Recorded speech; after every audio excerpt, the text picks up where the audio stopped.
Hi, I'm Arianna Watson from Gillespie County, and I am a Healthy Texas Youth Ambassador. Today, I'll be teaching you how to use a food processor.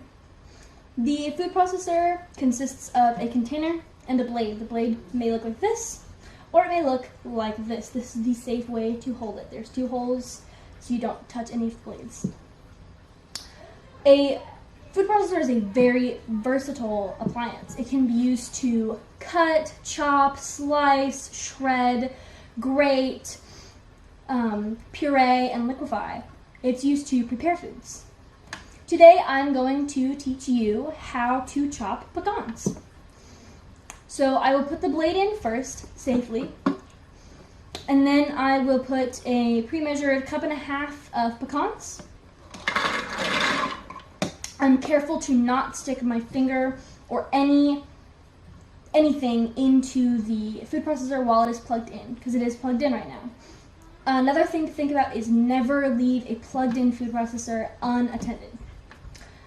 Do not put the food processor or the plug in walkways or near stovetops. So now I will begin. I'll put the lid on, make sure it's slipped on both sides, and I will press pulse to chop. Now I have chopped pecans. When dumping the contents or removing the contents, remove the blade first, because it's not set in, and then I will pour it into my bowl, and now I can make my cookies.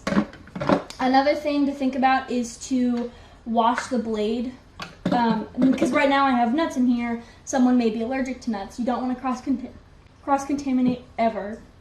So thoroughly wash the inside and the blade. A fun fact about the food processor is that the first one, the Magimix, was made in 1963, and it's still handmade in France today.